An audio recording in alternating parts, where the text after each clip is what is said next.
general, ¿ya? No solo para la parte de neurología, sino en general el dolor, ¿no? ¿Cuántos tipos de dolor crees que existen? ¿Se acuerdan? Dolor.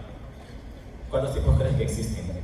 1, 2, 3, 4, 5, 6, 7, 8, 9, 10.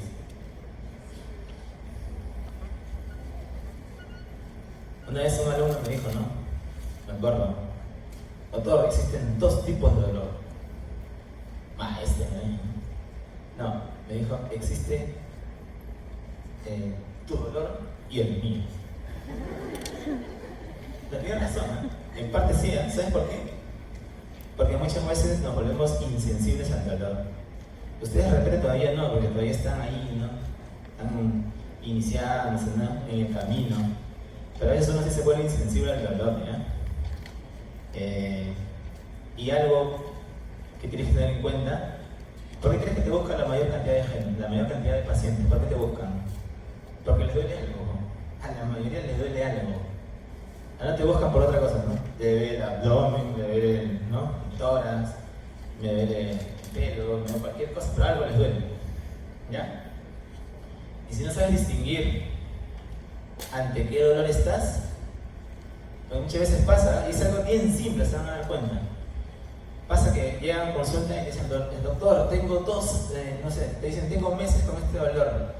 Me han dado de todo y nadie puede controlar ese dolor. Vengo a buscar porque por ahí alguien me dijo, busca al neurólogo. Y estoy aquí. Y preguntándole características del dolor, sacas una conclusión bien sencilla, que su dolor es de origen neuropático. Y que por más que le hayan dado tramadol, le hayan dado ketoprofeno, de todos los años que te puedas imaginar, a dosis de caballo, no le va a hacer nada, Juan. Porque para cada dolor existe un tratamiento distinto, ¿ya? Entonces, ¿cuál es tu finalidad? Que al salir de aquí identifiques pues, qué tipo de dolor tiene el paciente para poder ayudarlo, ¿ya? Entonces vamos a empezar. Dolor, ¿no? Según la Asociación Internacional de Estudios del Dolor, dice que el dolor se define como una experiencia sensorial y sobre todo emocional. ¿Por qué? Porque, por ejemplo, un puntapié para sus compañeros de repente no va a ocasionarle tanto dolor, y de repente el mismo puntapié de la misma intensidad para su compañera de repente va a ser más doloroso, ¿no? Porque de repente él, como todos los días juega fútbol, está acostumbrado a las patadas, ¿no? Y de repente tu compañera nunca ha recibido un tipo de patada así, ¿no? ¿Por qué? Porque son experiencias sensoriales, ¿ya? Tiene mucho que ver con cuántas veces has sido sometido a ese dolor, ¿ya? Entonces eso es muy importante. Y algo también importante, que va a estar asociado a daño real o potencial, ¿sí? A daño real o potencial, ¿ya? Entonces, vamos a tener, en sí son 2 tipos de dolor que tienes que identificar. Ya, esto ya es una mezcla, ya, como todo en la vida, ¿no? Pero hay 2 tipos de dolor: el dolor nociceptivo y el dolor neuropático. Ya, eso tiene que quedar en tu cabeza. O sea, lo que no te debes olvidar es los 2 tipos de dolor: nociceptivo y neuropático. ¿Por qué tienes que identificarlos? Porque los 2 son de distintas fisiopatologías y responden a distintos medicamentos. ¿Ya? El nociceptivo es aquel en el cual no está implicado o no hay daño de una vía neuronal. O sea, las neuronas no han sido dañadas estructuralmente ahí. Entonces, eso se produce generalmente, ¿no? Porque hay activación de nociceptores, por ejemplo, en entidades como cuando se produce un corte, por ejemplo, cuando están posoperados, o por ejemplo, pacientes con artritis, ¿no? Dolores, por ejemplo, como el que te acabo de decir hace rato, ¿no? Un puntapié, ¿no? Que recibes, o de repente cuando tu novia te encuentra con tu trampa, ¿no? Y te da un puñete en la cara, ¿no? Ya, ese dolor es distinto. Ese dolor es nociceptivo, ¿ya? Se responde ¿a qué cosa? A AINES. Creo que todos saben que es AINES, ¿no? ¿Sí? Muy bien. Pero el otro dolor es el neuropático. Y ese sí, ¿Qué implica el dolor neuropático? Que hay una lesión donde en el sistema somatosensorial, o sea, la vía se ha dañado. En cualquier parte de la vía tiene que haber un daño, ¿ya? Y estos, ¿no?, responden ¿a qué? A anticonvulsivantes, a antidepresivos, en algunos casos antiarrítmicos. Es distinto, ¿ves? Por eso esos pacientes que te buscan muchas veces es porque nadie identificó qué dolor sentían, ¿no? ¿Ya? Y bueno, los mixtos, que tienen características de los dos, muchas veces, ¿ya? Pero no se olviden, ¿eh? Dos tipos. Pero también los podemos de alguna forma identificar, ¿no?, como dolor agudo y dolor crónico, ¿ya? Y estos van a tener algunas características, ¿no? Cuando hablamos de agudo, menos de 14, crónico, más de 14. Generalmente el dolor agudo ya va a ser síntoma de algún tipo de patología, ¿ya? Generalmente también está asociado a respuestas emocionales, psicológicas, más que el crónico, ¿ya? Va a ser producto, o sea, es parte de esta enfermedad, ¿no? Y ahí entra a tallar, por ejemplo, ya las alteraciones que pueden ocurrir tanto en el sistema autonómico o en las respuestas neuroendocrinas, ¿ya? Y cada uno también, de alguna forma, va a tener distinto tipo de vía del dolor, que lo vamos a discutir más adelante, ¿ya? Solamente para recordar, ¿no?, no se olvides los tipos de fibra que existían, ¿ya? ¿Cuál crees que son las que van a transmitir el dolor? Generalmente el dolor, ¿por dónde va? Por las delta o las tipo C, ¿no? No te olvides, ¿eh? El dolor, la vía del dolor está relacionada a qué tipo de fibra. Fibras delta, ¿ya? O fibras tipo C, ¿ya? Entonces, pero los nociceptores, que son los que van a captar esta información, ¿dónde se van a ubicar? Generalmente en las vísceras o internamente en las vísceras o en la piel, ¿ya? Estas, ya sabes qué tipo de fibra llevan, A delta y tipo C, que son relativamente lentas, ¿no? ¿Qué más? Vamos a necesitar qué estímulos van a provocar esto, ¿no? Por ejemplo, pueden ser algunos que capten estímulos mecánicos, otras que van a captar estímulos térmicos, ¿ya? Y cada una de esta información, de alguna forma, va a llegar al sistema nervioso y se va a cuantificar, o sea, le va también a dar una emoción, ¿ya? Y tenemos otros tipos de receptores, no solo mecánicos, no solo térmicos, ¿ya? Pregunta, cuando hablamos de térmico, ¿a qué se refiere? La temperatura, ¿no? ¿Y la temperatura a qué está relacionada? Por ejemplo, la sensación de frío, ¿eso es dolor?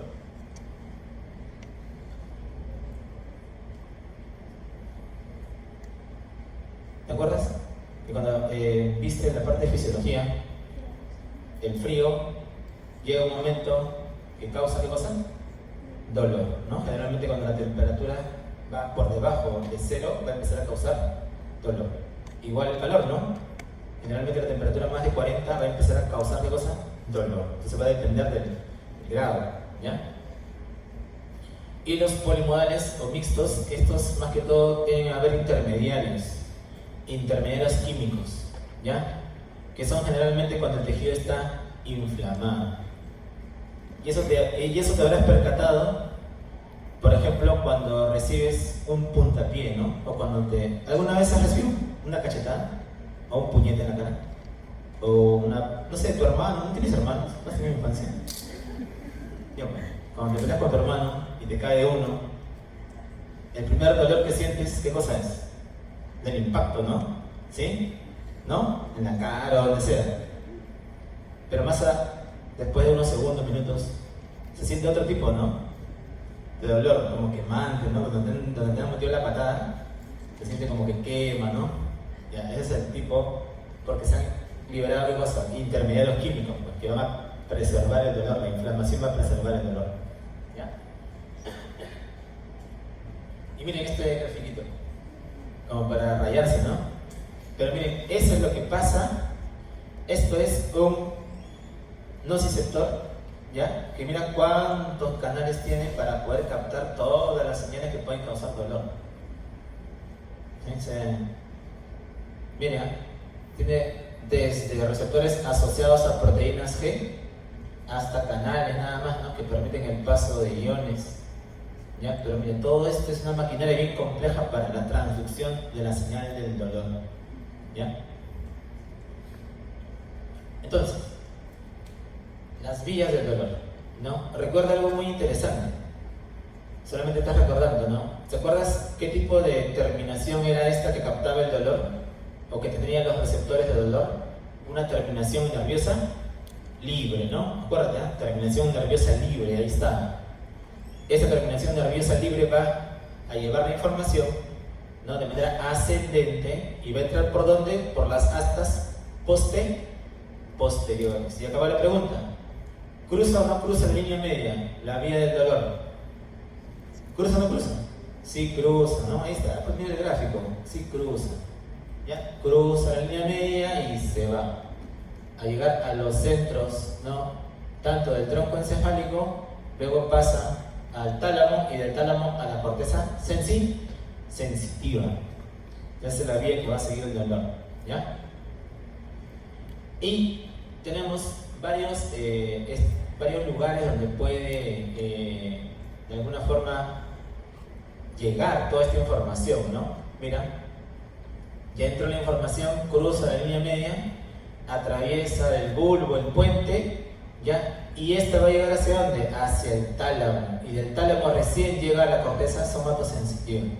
Entonces, como va de la médula al tálamo, se llama espinotalámica, ¿ya? La vía espinotalámica.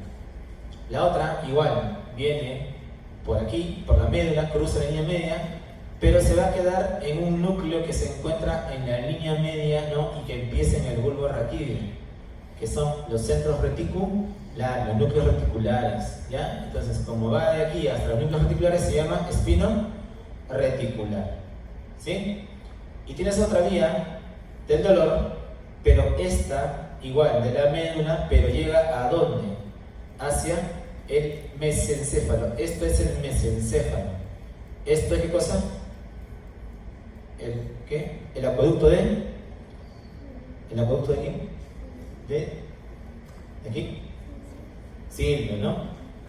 Y esta es la sustancia gris periacueductal. Entonces, esta vía se llama espino mesencéfalica, ¿ya? Muy bien. Entonces, ya, solamente para recordar lo que ya habíamos visto, tenemos dos componentes importantes, ¿no? Un discriminativo y un componente afectivo. ¿Sí? Porque acuérdate que el dolor de alguna forma también está relacionado con el sistema límbico.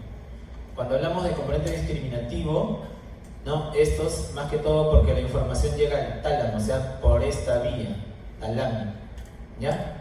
Y por la corteza somatosensorial, porque te va a ubicar, pues te va a decir dónde ha sido o dónde ha estado la noxa, ¿ya? Y el componente afectivo también está relacionado al tálamo y en algunos casos va a ser vinculado con el sistema límbico y también está vinculado con estos núcleos reticulares, ¿no? Que van a llevar la información hacia el tálamo y el tálamo al sistema límbico, ¿ya? Entonces, la nocicepción va a tener varios componentes, ¿ya? Desde la transducción de la señal, la transmisión del impulso, la modulación y la percepción que se da al final. Vamos a ir hablando, bueno, de manera rápida esto. Entonces, cuando hablamos de la neurotransmisión, ¿no? En este caso va a ser cómo va transmitida esta información. Existen algunos transmisores relacionados con el dolor, ¿no? ¿Cuáles son? Está el glutamato, está la sustancia P. No se olviden, ¿no? Los transmisores relacionados en la vía del dolor, la vía de entrada, están la sustancia P y el glutamato. Entonces, van a haber algunos también sistemas inhibidores que van a inhibir esta neurotransmisión. ¿Y cuál crees que inhibe la neurotransmisión? Las endorfinas, ¿ya? Las endorfinas se van a encargar de bloquear la transmisión del dolor. Entonces, puede existir ya una modulación periférica En este caso va a estar implicado por estos mediadores como son la bradichinina, serotonina, la sustancia P, algunos opioides que se van a generar de manera periférica, porque ¿qué es lo que hacen? Van a disminuir la activación de estos nociceptores, van a bloquear que esta información se transmita o se traduzca a qué, a dolor, ¿ya? Y también va a haber una modulación a nivel medular, ¿ya? En este caso, ¿dónde está esto? A nivel del asta posterior. ¿Por qué? Porque aquí yo voy a tener vías descendentes. ¿Y de dónde va a venir la información para suprimir o para modular el dolor? Vienen de este núcleo que le dije hace rato. Este es el acueducto y aquí se encuentra ¿qué cosa? La sustancia gris periacueductal. No se olviden, el sistema opioide endógeno sus neuronas nacen de la sustancia gris periacueductal, ¿ya? De esta sustancia gris, que está aquí de negrito. Y desde ahí nacen neuronas encefalinérgicas, ¿ya? Estas neuronas encefalinérgicas hacen una sinapsis, ¿dónde? En la protuberancia, en los núcleos del rafe medio, y desde ahí se desprende otra neuronas serotoninérgicas.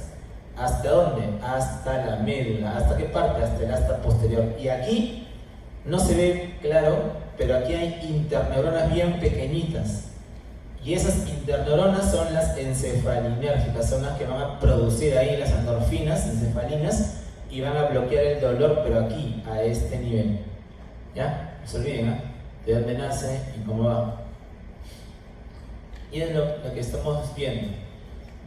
Dentro de esta modulación, ¿no? Estas fibras aferentes, ¿no? Pueden llegar a estos centros superiores. En algunos casos van a quedar bloqueados netamente a ese nivel, ¿ya? Y estas aferencias también van a estar en relación a lo que habíamos mencionado, ¿no? Hace rato, que son la sustancia gris periacueductal, que va a ser la que va a bloquear el dolor, ¿ya? ¿Y qué mediadores están involucrados? Ahí está la sustancia P, ¿no? La sustancia P, ¿qué cosa es la sustancia P? Va a ser un neuromodulador, ¿ya? Es un péptido bien grande que va a ser sobre todo encargado de la transmisión del dolor, pero dolor crónico, ¿ya? Algunos aminoácidos, ¿ya? También más relacionados a la calcitonina, la somatostatina. Acuérdate que somatostatina generalmente ¿qué cosa hace? Inhibe, ¿ya? Siempre va a ser inhibidor en cualquier sistema. El GABA también inhibe. Serotonina está relacionada también con la analgesia, las catecolaminas y los opioides endógenos, ¿ya? No se olviden de esos opioides endógenos, están ahí las encefalinas, ¿ya? Está las endorfinas. Y hablemos un poco del dolor neurógeno o neuropático, ¿ya? Hace rato habíamos mencionado que el dolor neuropático es aquel que se origina por una lesión en cualquier parte de la vía somatosensorial. Entonces, cualquier lesión va a ocasionar ese tipo de dolor, sea de manera periférica o sea a nivel central. Entonces vamos a tener distintas patologías que pueden ocasionar dolor neuropático. Por ejemplo, ¿quiénes pueden causar dolor neuropático? La neuralgia de trigemio, ¿no? Ocasionada o secundarias a infección por herpes zóster. La diabetes, ¿no? Que causa también degeneración de los nervios. Los traumatismos, las compresiones radiculares, por ejemplo, lesiones medulares. Miren, acá hay un dolor bien específico, dolor talámico. ¿Qué quiere decir esto? A veces en pacientes predispuestos a hacer infartos, muchos de ellos tienen infartos talámicos bilaterales, ¿ya? Y esos pacientes con infarto talámico te dicen que tienen mucho dolor, ¿ya? Y ese tiene un nombre propio, síndrome de Dejerin-Roussy, ¿ya? Y este dolor neuropático puede ser evocado por estímulo, en este caso una respuesta exagerada a un estímulo doloroso se denomina hiperalgesia. En cambio, el dolor provocado por un estímulo no doloroso, o sea, algo que no duele y que te produzca dolor, a eso se llama alodinia. Y algunos de ellos también pueden ser independientes, o sea, pueden ser dolores persistentes, no necesariamente relacionados a algún estímulo. Y el dolor evocado por estímulo tiene una característica importante, tiene sensibilización periférica y sensibilización central. Entonces, muchos de estos componentes están relacionados a estos transmisores, tanto en la parte periférica como en la parte central. En la parte central, más que todo, está relacionado ¿a quién? A un neurotransmisor importante, el glutamato, ¿ya? El glutamato. Entonces, este tipo de dolor, hace rato habíamos mencionado, que va a responder mejor a ¿qué cosa? A los anticonvulsivantes. ¿A qué más responden? En algunos casos a los antiarrítmicos, ¿no? Y a los antidepresivos. No se olviden, ¿no? Esos fármacos, esa combinación de fármacos anticonvulsivante más antidepresivo es muy bueno para este tipo de dolor, ¿ya? Y bueno, el que les había mencionado por daño a nivel del tálamo que pueda producir en este caso el síndrome de Guillain-Barré, ¿no? O también, por ejemplo, aquellos pacientes que sufren sección, ¿no?, de la médula espinal pueden manifestar dolor intolerable por debajo de la lesión, o sea, por debajo sienten mucho dolor, ¿no? Y eso también puede estar relacionado a esto, ¿no?, al miembro fantasma. ¿Alguna vez has escuchado eso? ¿Miembro fantasma? ¿No? Son pacientes que dicen, me duele mi dedo y no tienen dedo, ¿no? No, me duele mi mano y ya sufrieron por X causas amputación de la mano. ¿Por qué crees que dicen me duele mi dedo? Porque las zonas de la corteza que estaban relacionadas o que recibían la información del dedo gordo del pie derecho todavía siguen ahí. Si yo, por ejemplo, tengo un estímulo en cualquier parte de esa vía, va a llegar la información al cerebro y todavía el cerebro va a seguir percibiendo como que ese estímulo venía ¿de dónde? Del dedo gordo.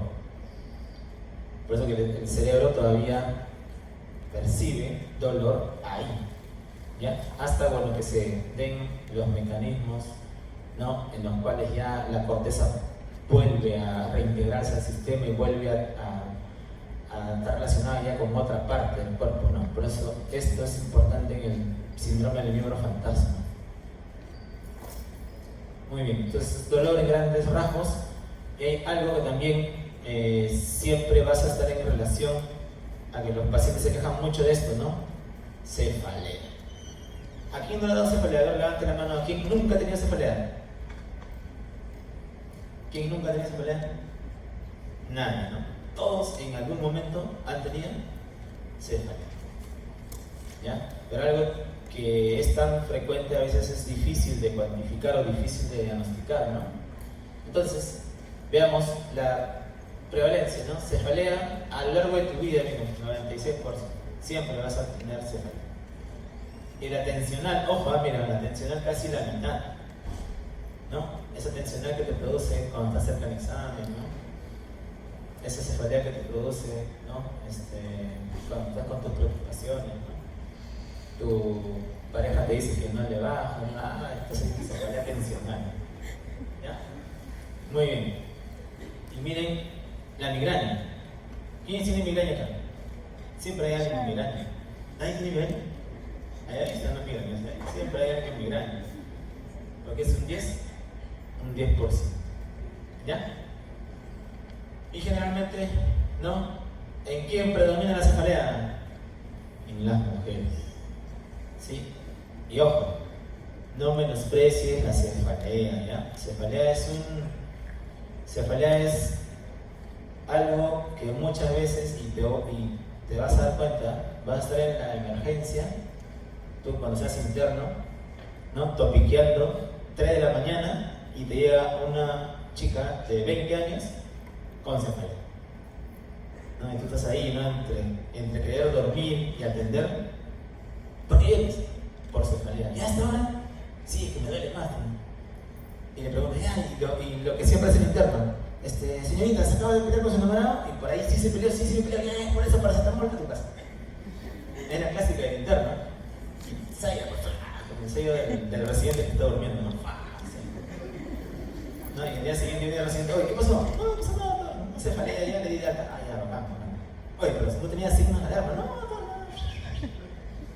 Cambio de guardia, ¿no? Viene la misma chica, pero ya planchada, ¿no? Y el interno, ¿no? Entrando, ¿no? ¿Qué pasó? HSA, ¿no? Hemorragia subaracnoidea. Made in interno, ¿no? ¿Qué pasa? Bueno, ¿por qué pasa? Porque no preguntamos. Pasa porque siempre, ¿qué cosa buscas? Que se haya peleado con su enamorado. Dígame, en una semana, ¿cuántas peleas has tenido con tu enamorado? Siempre va a haber una, ¿sí o no? Siempre va a haber en la semana una que te pelees por cualquier cosa. Porque volteó cuando estabas caminando, volteó, ¿no? Él volteó porque escuchó algo, pero tú no, estás viendo a otra chica, ¿no? O sea, siempre va a haber una discusión, siempre va a haber. Pero tú crees que porque tenga discusión va a tener una cefalea de 10 de 10 con náuseas, vómitos. No, pues, ya, entonces nunca menosprecien una cefalea. Más aún si son cefaleas tan intensas. ¿Ya? Más aún si la cefalea está con síntomas asociados. ¿Ya? O sea, nunca menosprecien las cefaleas. Te va a pasar, te va a pasar. Siempre que voy a hacer a veces interconsultas, el internito viene, ahí bacán, me dice, doctor, ¿me puede venir mi paciente? ¿Qué paciente? ¿Por qué viene? Por cefalea. Le quiero dar de alta, doctor. ¿Cuántos años tiene? 16. Ya. Y es la primera vez, sí, la primera vez. Pero quiero dar con paracetamol a su casa. Ya, ahorita va. Vamos, examinamos y al final terminan siendo meningitis, ¿no? Terminan siendo... Sí, es que así pasa. Es que a veces la cefalea es el primer síntoma que aparece. Tienes que hacer más unidad clínica. Entonces, moraleja, no trates a una cefalea tan a la ligera. ¿Ya? Pueden ser HSA, pueden ser meningitis, pueden ser trombosis venosas cerebrales. ¿Ya? Entonces, con calma, ¿ya? Con calma. No pienses que las mujeres, por el hecho de que se peleen con su enamorado, ya esa es la causa de su cefalea. O sea, el enamorado es el culpable, ¿no? No, ¿ya? Eso no es así. Ahora, dentro de la fisiopatología también vamos a ver que están involucrados pues, los receptores nociceptivos, pero algo muy importante que debes reconocer es qué cosas causan dolor, pues, qué cosas causan cefalea. Y si te das cuenta, mira, hay una lista innumerable de cosas que te pueden causar cefalea. Por ejemplo, los vasos tienen inervación, ¿ya? La vasodilatación te puede causar también cefalea. ¿Qué más? La inflamación de los nervios, compresiones, espasmos musculares, también te pueden causar cefalea. ¿Qué más? Irritación meningia, aumento de la presión intracraneal. Entonces, dentro de las estructuras craneales y extracraneales que producen dolor, ahí está una lista. Desde el cuero cabelludo, ¿no? Hasta el periósteo, la piel, los mismos dientes. La afectación de estas estructuras te puede causar cefalea. ¿Sí? Entonces, mira, no es tan sencillo, ¿no? No es tan sencillo catalogar a alguien, ¿no? Y darle paracetamol, ¿ya? Luego, eso es lo mismo. Entonces, hay que primero identificar el dolor referido, que a veces también pasa, ¿no? Y muchas veces también no sabemos por qué es que a veces los pacientes vienen, ¿no? Con lesiones supratentoriales, pero tienen, por ejemplo, dolor en la nuca, ¿no? Me duele aquí, y tú piensas, cefalea. No siempre que alguien te dice, me duele aquí, tensional, no, tensional, paracetamol, casi, ¿no? Y al final termina siendo meningitis, no siempre pasa, el interno siempre es así, ¿no? ¿Ya? Entonces, tienes que darte cuenta que muchas veces, ¿ya? La relación que tienen la inervación de los dermatomas va a estar relacionados al núcleo del trigémino, ¿ya? En esta lámina te vas a dar cuenta, mira, El trigémino se encarga de ¿qué? De la sensibilidad de la cara, de toda la cara y parte del cuero cabelludo. Entonces, toda la información sensitiva del trigémino va a su núcleo, al núcleo del trigémino. El núcleo sensitivo del trigémino es bien grande, ¿ya? Abarca tanto protuberancia como el bulbo raquídeo, es grandote. Y ahí también llegan las aferencias de este lado, ¿ya? De las cervicales,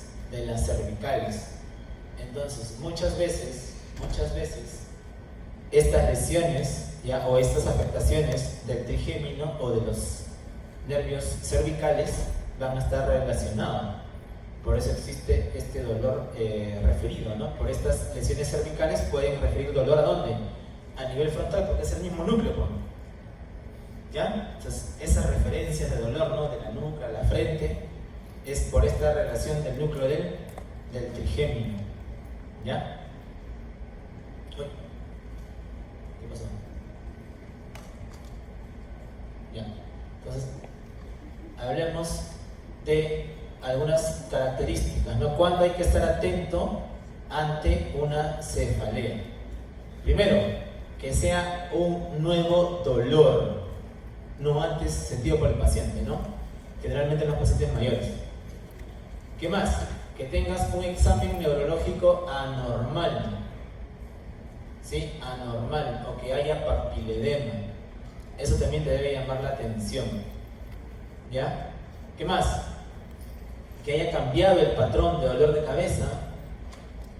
En este caso, dolor de cabeza en paciente código también, no le vas a dar de alta, ¿ya? ¿Qué más? Que hayan signos asociados a esta cefalea, como por ejemplo, fiebre o rigidez de nuca.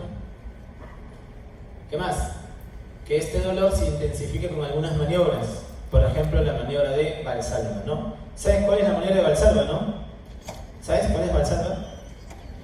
Es la que aplicas cuando, ¿no? Haces Valsalva ahí, claro. ¿Ya? ¿Qué más? El dolor durante el embarazo o en el puerperio, ¿ya? Y esto es importante. El primer o el peor dolor de cabeza de tu vida. Eso también tienes que tenerlo en consideración, ¿ya? ¿Por qué? ¿Por qué ponen el primer o peor dolor de cabeza de tu vida? Porque eso se asocia a quién? A HSA, ¿no? A hemorragia subaracnoidea. Y eso es lo que tienes que preguntarle, pues, cuando una mujer, ¿no? En general, mujer joven, entre 15 a 45 años, venga y te diga, ¿sabes qué? Hoy día me duele 10 de pies y no cede. ¿Ya? Entonces, tener cuidado con esos tipos de dolores, porque muchas de ellas son hemorragias subaracnoideas, ¿ya? Y mira acá, tengo dos tipos de cefaleas, las primarias y las secundarias. Las primarias, ahí está tensional, está migraña, está en racimos, está la idiopática. Y en secundaria están todas las demás, ¿no? Asociadas a infecciones, por ejemplo, cuando estás con tu resfriado, ¿no? Estás con cefalea también, ¿no? Tu coronavirus te da ahorita, estás con cefalea, ¿no? ¿Ya? Trastornos musculares también, ¿no? Hemorragia subaracnoidea. Mira, es menos porcentaje, pero tienes que tener cuidado. ¿Ya? Los tumores también te pueden dar cefalea. Entonces, hablemos de migraña, porque migraña representa también un bloque significativo, ¿no? Más o menos, ¿cuánto te dije que era porcentaje? 10 a 15%, es más o menos, ¿ya?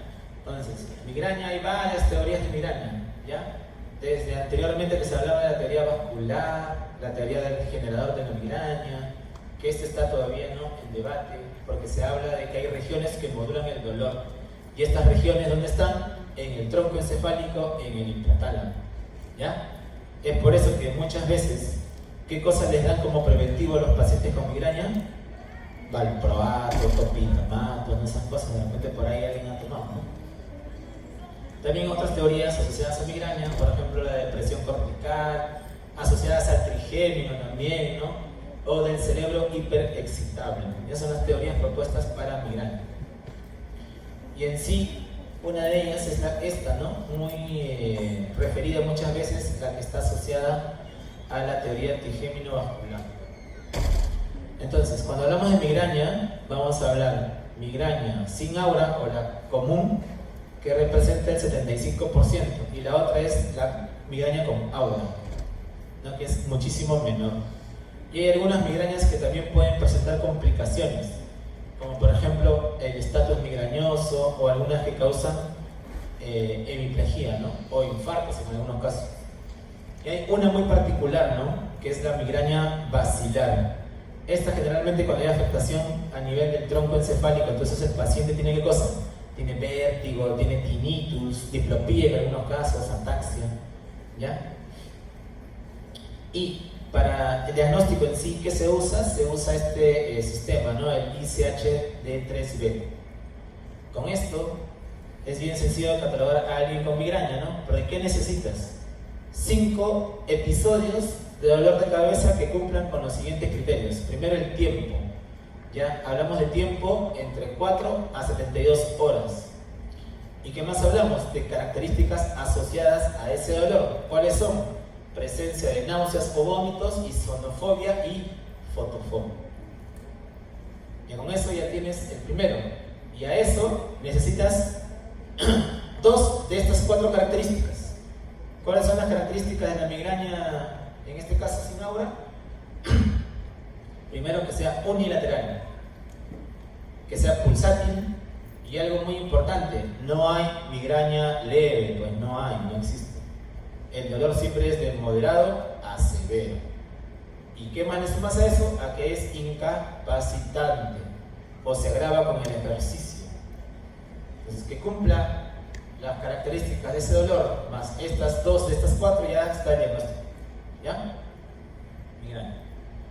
Y la otra, que es la migraña con aura, muy similar. Necesitas 5 crisis, pero que tengan cualquiera de estas, una o más de estas auras, ¿no? Las auras visuales generalmente están a la cabeza, ¿ya?